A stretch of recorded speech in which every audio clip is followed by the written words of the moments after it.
You've heard the stories, right? Can a single, terrifying moment literally scare the color right out of your hair? It's this age-old idea of someone's hair turning stark white almost instantly from pure fear or grief. But is there any actual truth to it? Well, today we're going to dive in and find out. Okay, just try to imagine this for a second. You're on a flight 37,000 feet up in the air, over the ocean, and then you hear those words. Fire! Fire! Fire! Coming from the cockpit. That's not a movie script. That was the terrifying reality back in 1982 for passengers on a flight that had unknowingly flown into a cloud of volcanic ash which choked out all 4 engines. Incredibly, Captain Eric Moody managed to glide that jumbo jet to a safe landing, saving everyone on board.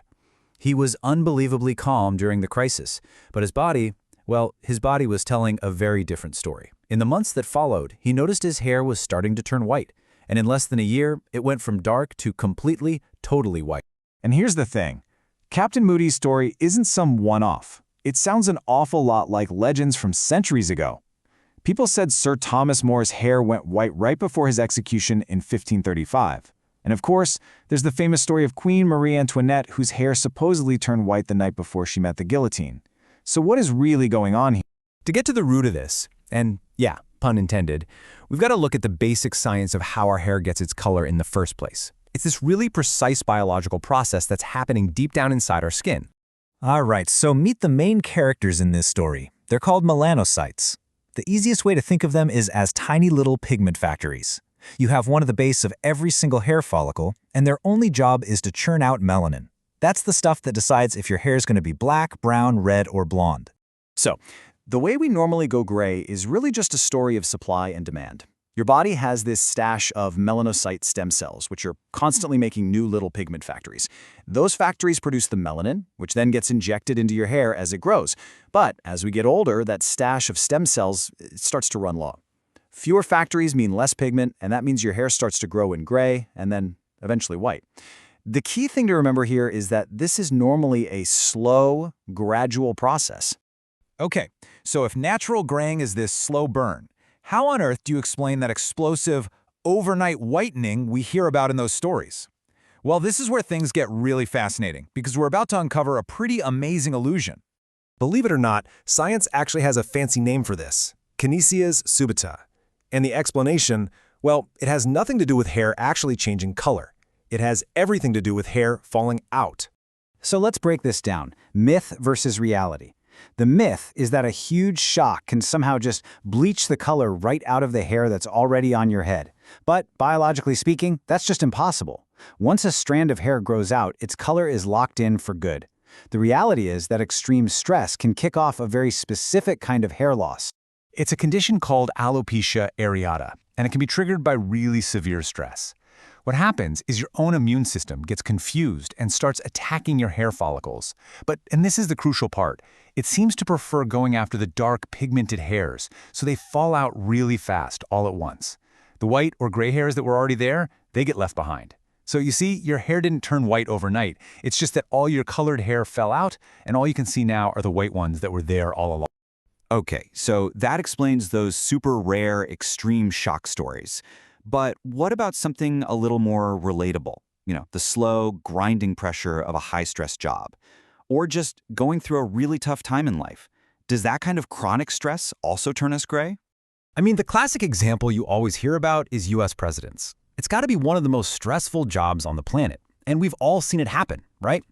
You look at photos of Bill Clinton, George W. Bush, Barack Obama, they all walked into the office with darker hair and walked out significantly grayer. Now, this isn't an illusion. This is the real deal, an acceleration of the natural graying process. The villain in this story is something called oxidative stress. Basically, long-term psychological stress can cause a buildup of these nasty little molecules in your body called free radicals. And these free radicals can do real damage to those precious melanocyte stem cells we talked about, causing them to burn out and disappear way faster than they're supposed to. The result? Premature graying.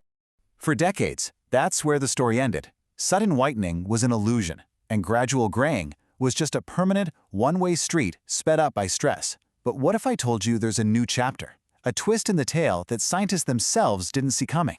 I mean, the central belief, the absolute rule in the science of hair, was always that once a hair follicle stops making pigment, that's it. Game over. The factory is closed for good. It was seen as a totally irreversible part of aging. And then, 2021 happened. A single groundbreaking study came out and turned everything we thought we knew completely on its head. Okay, so check this out. Researchers at Columbia University did something that sounds kinda crazy.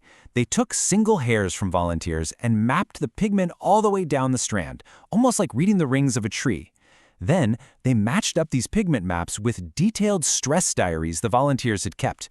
And sure enough, they found that high stress periods lined up perfectly with the hair losing its color. But this is the part that blew everyone's minds. In some cases, when the stress was removed, like when one person went on vacation, the hair follicle actually started producing pigment again, and the gray hair started growing back in its original color. The lead author of the study, Dr. Martin Picard, put it perfectly. He said this data shows that human aging isn't necessarily this fixed, straight line we always thought it was. It suggests that some parts of it might actually be halted, or even temporarily reversed. So, after this whole journey through history, biology, and some seriously cutting-edge science, where does that leave us? What are the big takeaways here? It really seems like we might have to rethink our whole relationship with gray hair and what it even means. So let's just put it all together, nice and simple. The whole hair turning white overnight thing, it's mostly an illusion caused by your dark hair falling out really fast. But the link between everyday stress and going gray, that is absolutely real. And the most exciting piece of the puzzle now is that it isn't always a one-way street. It seems, at least for some people, that lowering your stress can actually bring some of that color back. And that leaves us with a really big, fascinating question to think about. For so long, we've just accepted gray hair as this definite, irreversible sign of getting older. But if we now have scientific proof that that's not always true, it really makes you wonder, what else about the aging process isn't as permanent as we've always been told?